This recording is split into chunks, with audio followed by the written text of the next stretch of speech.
Hello and welcome to my YouTube channel. I am Lisa Williams, also known as the Vision Board Queen. And this week we are going to be talking to Michelle Thomas, who is the CEO of the Happy Business Club.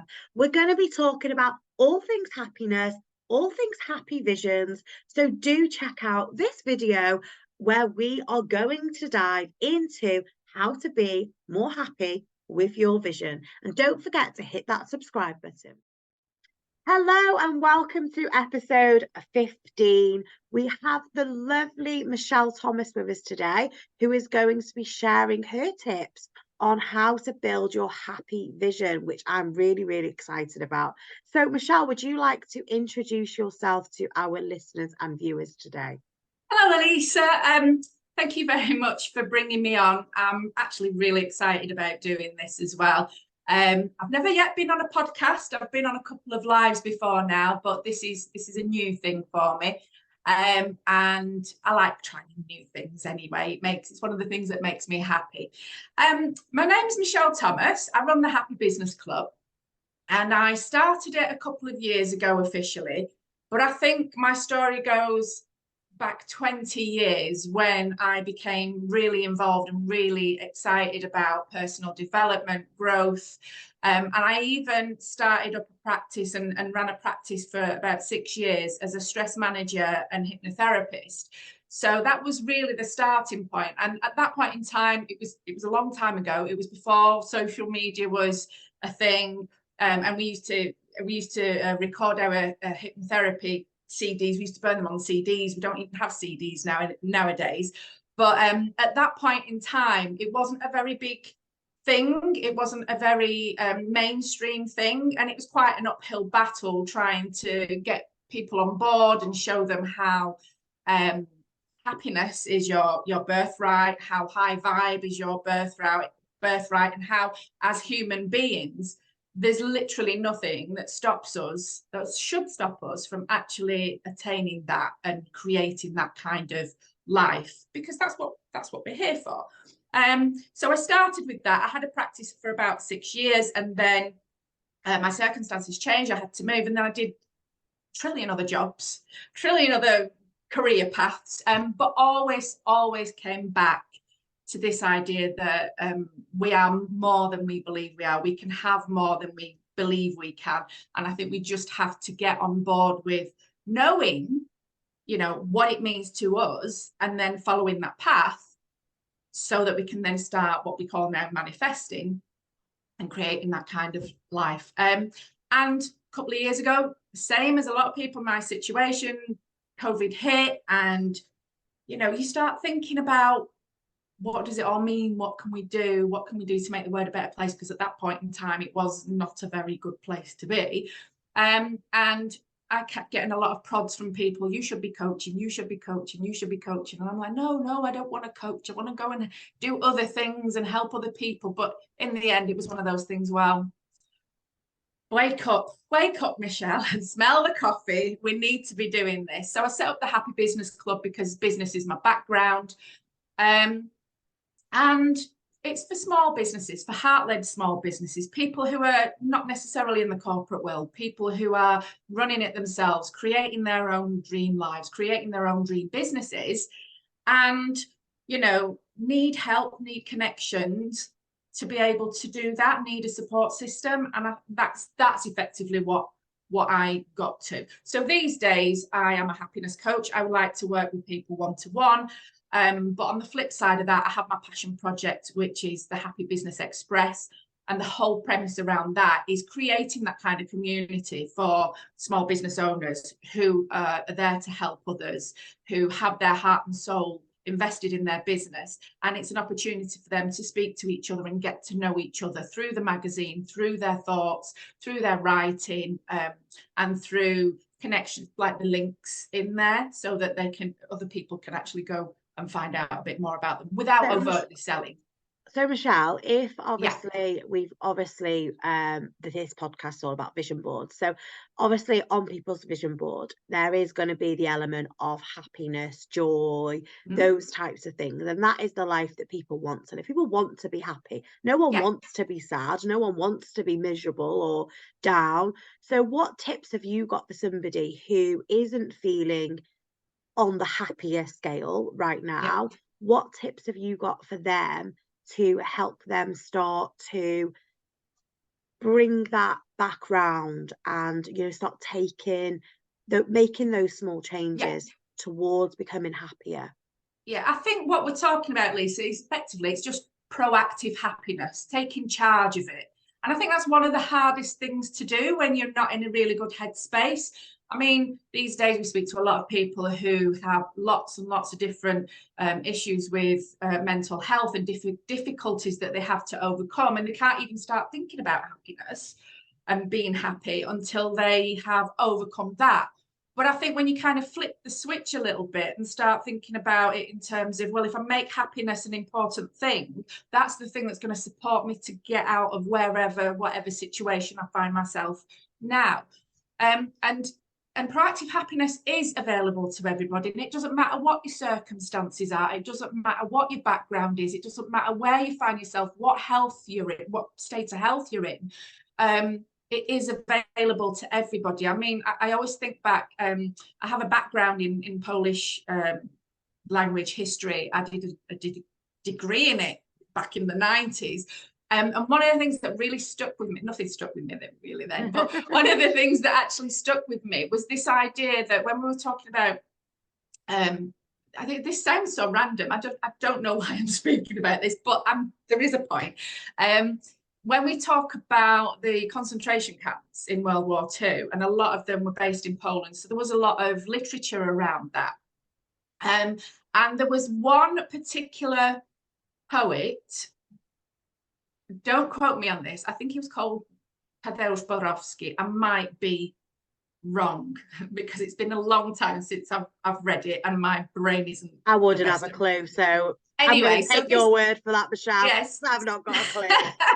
So basically, this guy, he wrote about what it was like to live in concentration camps. Now, if you can imagine, the picture that we get from concentration camps is that they're muddy, dirty, rainy, smelly, full of people with, you know, who raggedy clothes and hiding and scared, and that fear and that kind of energy.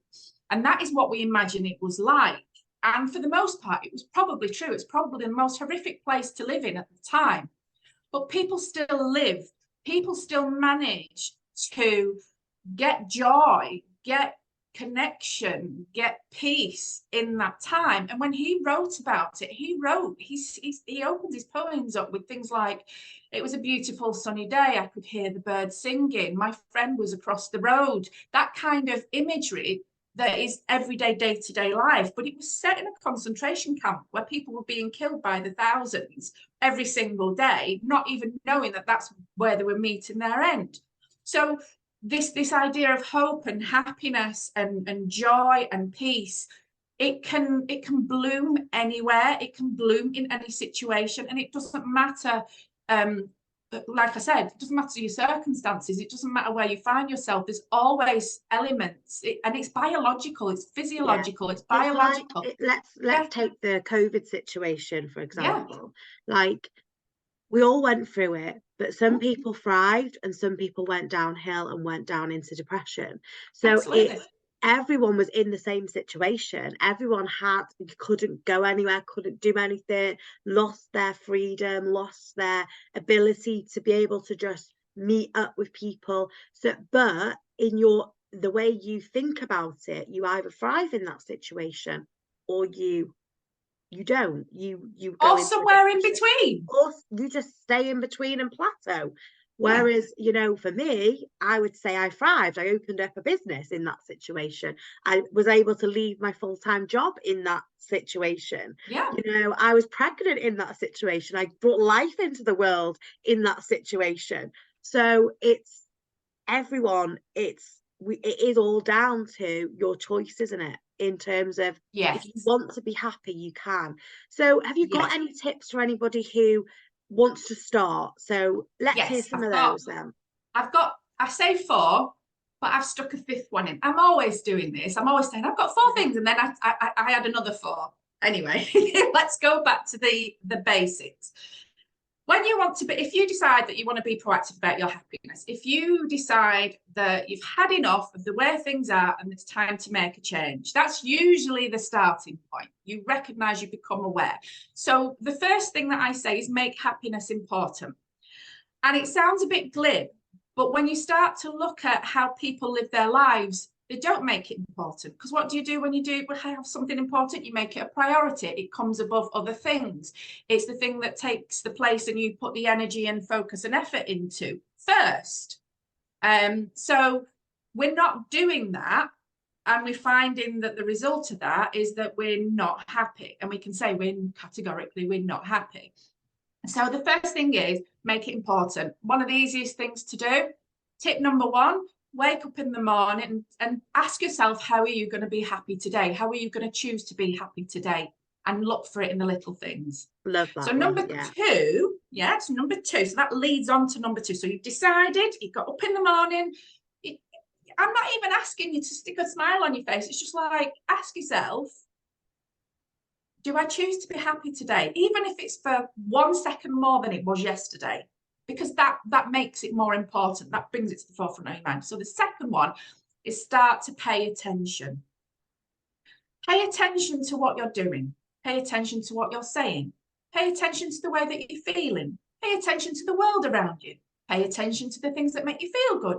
Pay attention to the things that make you feel bad. And when you start paying attention, you start noticing the patterns in your life. And when you see the patterns and you know what's making you feel good and what's making you feel bad, because effectively that's all we're doing, moving towards feeling good or better, then you know what not to do, and you can start thinking about the things that you can do. And it always comes back to this idea of start where you are, use what you have, do what you can. It always comes back to that for me and for the people that I work with. You know, if it's ever coming up against a block or a struggle or a negative, what we perceive as a negative thought, come back to that. Come back to where you are right now, because that is where you'll find the answers. So you pay attention, look for the patterns, and then start to think about how you're going to make those changes and implement them. And then the third one is make the changes. So create the happiness. If you know that dancing for 5 minutes to your favorite tune first thing in the morning is going to make you feel better for the rest of the day, why would you not do that? Do it. Yeah. Do it. If you know that, you know, going out for a little walk and, you know, using that £1 in your pocket to buy a little ice cream is going to make you feel amazing inside, don't have a conversation with yourself, just do it. Just do it. I'm not quoting a famous sports brand slogan. I'm just saying it. Just do it. So creating that happiness, so you have that control, you have that power again. And when you go back to the vision boards as well, vision boards are phenomenal for this, because it gives you a reminder of what it is. You can put these things on your vision boards, reminders of what it is that makes you happy. So if you're not quite sure, because sometimes things just pop out of our heads, the things that are important to us, because we get bogged down by life. But you've got something literally in front of you that makes you feel good. As soon as you look at them, it's a gentle reminder that that's the thing that you go back to, and that's where you put your focus again. And I mean, that's one of the amazing things about having a vision board. But you can create happiness from it, specifically in that way. And it's a tiny, tiny little thing. The fourth thing is use that energy to create momentum and flow. So the energy that you have from the little things that you're picking up in your life, I call them pops of joy, because I think feelings are very fleeting. It's not you grab hold of a feeling and that's the feeling that you have all the time. You can have a mood, but the feelings are different. You can be in a good mood but still feel sadness. You can be in a good mood but still feel anger momentarily. And so grabbing hold of those pops of, I call them pops of joy, but they can be pops of peace, they can be pops of whatever it is that happiness means to you, and use those and collect them as if they were bubbles. And then, you collect the bubbles and you've got this foam. Foam's all fizzy, and I don't know where this analogy is going, but it feels good. It feels good. And then when you've got that, you share it. That was the fifth thing. There was supposed to be four, but there's five. So when you're a business owner and you're a person who wants to see other people do better, because that they can be happy and they've got a lot about them that will do good in the world. So spreading that joy and spreading that happiness, it's down to you, if you have plenty of it, to start to share it. Amazing. Thank you for that, Michelle. So if obviously someone came to a point where they had this, the vision of, what's going to make them happy, what they can do, and they had a direction, but then it wasn't happening, what kind of thing happens then? What sort of advice have you got then? Because obviously it could be, from my perspective of a vision board, it could be something that's blocking them, it could be something that's but what, from a happiness perspective, what would you advise for someone who knows what they want to be happy, they have tried to make these changes, but it's just still not happening? This is a really good question, actually, Lisa, because it comes up literally all the time. There's lots and lots of different things that you can do, but one of my favorite ways of doing this, it's almost like creating flow out of overwhelm.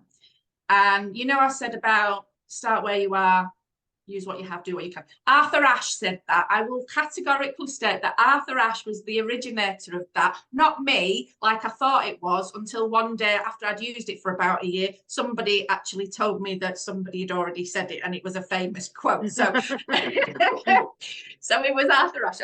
I'll let him have that one because I think it's so fabulous. But one of the really exciting things that I love using myself is this idea of the happy cha-cha-cha.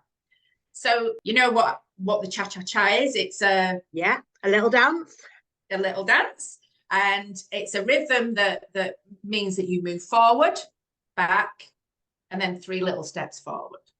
So it's this kind of rhythm that if I'm overwhelmed or I'm feeling stuck or something like that, I like to go back to this because it always gets me out of any kind of sticky situations. It always allows me to start using the resources that I actually have so that I can overcome any blocks. And it's like I said, we see this all the time. We wouldn't be human if we didn't have struggles, if we didn't have things that we came up against that we had to spend more energy putting into to actually overcome. So, accept that that's the way that it's going to be. And the way that we do it is we have a vision. So we have an idea of what we want in life. So we create our vision boards, which is a phenomenal way of doing it because we use our senses, we use our visual sense to actually see that. And then once we have that, that's our direction. We know that that's the direction that we want to go. Then we come back to where we are. See, if we're constantly pushing towards something, but we don't have the resources, of course we're going to come to a block because we need more resources. We need to build on those resources. So we come back to where we are. We decide what we have at our disposal. And to be honest, it's not everything that's out there, it's everything that's already here. So if you have got to the grand old age of whatever your age is, you will have had a multitude of, you've been learning all your life for a start off. You have been learning every single day all your life from the minute that you took a breath. You have skills, you have experiences, you've been practicing things, you've been learning new things, you've been, you have thoughts where you create perspectives and ideas and you do create those things. So you've got a lot at your disposal already. Use that first. Because it's going to be so much easier. You're not having to learn anything new. And then plan your next 3 steps. Use what you have to plan those next 3 steps. Do you already have the skills to say, for example, social media is a big bugbear with a lot of people. They might not have a lot of time, might not have a lot of energy, but they might have skills. So, you know, what can you do? Well, I can actually do 2 posts a week, and I'm really good at writing. So I'll sit down and I'll write the 2 posts and I'll use those. And all of a sudden it seems more doable. Yeah. But what it means is that you've taken that step forward, and then whatever else you want to build on top of that, another step forward and another step forward. And at that point in time, you don't take extra steps forward. You go back to looking at where it is that you're going. So look at the vision, because that will give you the purpose, that will give you the momentum and the drive to actually start creating this rhythm of going back to where you are and then taking those steps. And it doesn't feel so overwhelming then. It doesn't feel like you're stuck all the time, because you're stopping the resistance. You're creating more of a flow through a rhythm, as opposed to the expectation that the flow is always going to be one way, because it never is, because there's always resistance. Exactly. So, Michelle, have you got anything you would like to leave the audience with in terms of advice for them, some tips for them, anything that you would like to leave them with today? Yeah. One of the biggest things that I speak to my clients about is, because my clients are highly intelligent, high vibe, high achieving, phenomenal, magical people who still struggle with things. And I know that a lot of these people that I speak with and that I find myself in the company of are very much in that same boat. One of the things that we crop up against or push up against time and time again is the idea that we should be doing this and this. And we feel very engulfed with all the advice and all the stuff that's out there, so much so that we find that it's really difficult to feel good about what we are doing. And I think coming back to working on what is true to yourself and looking at the things that you don't like about yourself, or that you feel, is not like everybody else, flipping the script on that and actually saying, well, how can I use this to my advantage? Because if you do something a specific way, it might not be working for you because you're coming up against resistance everywhere else. But the energy that you're bringing to it feels like it's not enough. But it is. And if you start with I am enough and this is okay, and again, coming back to start where you are, use what you have and do what you can. I am enough, this is okay. How can I use this then?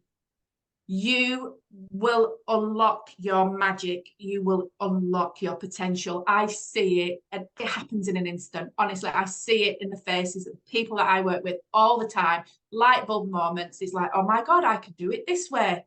That feels so much easier. That makes me so happy. Now I can get on with things. And I think when you start listening and trusting yourself and listening to what your gut and what your intuition tells you, you'll become more of yourself. And that's what we need in the world. We need happy people who are more themselves, because people who are not themselves, who are everything to everybody and not who they want to be, and generally don't have a happy vibe. Yeah, absolutely. Totally agree with that. So where can the ladies or the listeners find you on socials? Okay, so it's very easy to find me. I've got a pineapple as a logo. So if you see the pineapple, then you're on the right track. It's at the Happy Business Club. I'm primarily on Facebook and Instagram. I'm not in love with LinkedIn, but I know that there's going to come a time where I'm going to have to jump on there and actually speak to people as well. So I am on LinkedIn. It is Michelle Thomas at the Happy Business Club. I also, and I think I mentioned it earlier on, have the community for the Happy Business Express. And that is a magazine, is that right? That's a digital magazine. It's free to subscribe to. It's once a month. And basically it's snapshots from lots of different small business owners who write about a certain theme. all around happiness. So we've got one coming up tomorrow, which is going to be available all month, and it's Keep Calm and Happy On. So about different ways of regulating your nervous systems, maybe some ways that you didn't think of. So there's lots of top tips in there. We have recommendations in there, and everybody that writes for us, you see a picture of them, and you get a link to where they would like to connect with you. So, you know, if you like their vibe, you like what they're talking about, you get something from their tips, get in touch So with if them. anyone was interested in being part of the magazine, are you looking Oh, for yeah. people so they can reach out to you to be in the magazine? Yeah, we I'll put have myself down for that. I'll yes. be Oh, you're coming in. You're coming in on the next one anyway, because the next one is going to be events. So I know you're very big on events, and we need to put something in there from you about events. But and Lisa Johnson's in the next one as well. Ooh, that's You're in good company. Yeah. Yeah, so if we have a thing which is we have a writers list, so anybody that wants to write, and you know, you can write as many times as you want. You can write every month. I have a couple of people who are experts in their field and write often. And what happens is you subscribe. You can get in touch with me via email. You can send me your stuff. And then what I do is I create a writer's pack. So it makes it slightly easier. If you're not one for socials, but you'd like to write and then you'd like to shout about it, I try and make it a little bit easier by creating some graphics and a little bit of copy, so that you can then schedule it into your social media as well. And you get a virtual badge as well to prove that you're a writer for the Happy Business Express. Fabulous. Well, obviously, if anyone does want to or is interested in being part of the magazine, then they can reach out to you for that. And if anyone is interested in finding more about Michelle and how, you know, to build that happy life for your vision, then do feel free to head over to Michelle and connect with her, reach out to her, give her a follow, pop her a message. Do what you need to do to get those happy vibes in your life, okay? And you know, if I see you, you're going to get a hug. I don't think we've actually met yet, Michelle, have we? But it will happen one day. We will. Don't worry. We are in the same circles. We'll be at the same events. It'll happen soon. It will happen. So thank you so much for joining us on this episode. It's been lovely to have you. And, you know, I'm sure the ladies have enjoyed listening to Thank you so much, Lisa. You are an absolute darling. Love you. Thank you so much, lovely. Take care. Bye. Thank you so much for tuning in today to this week's YouTube video. And if you want more tips on how to work with your vision boards, don't forget to hit that subscribe button and follow me to find out more. I am Lisa Williams, your vision board queen. And this week we have been talking to the lovely Michelle. Don't forget to check out her details in the notes section below.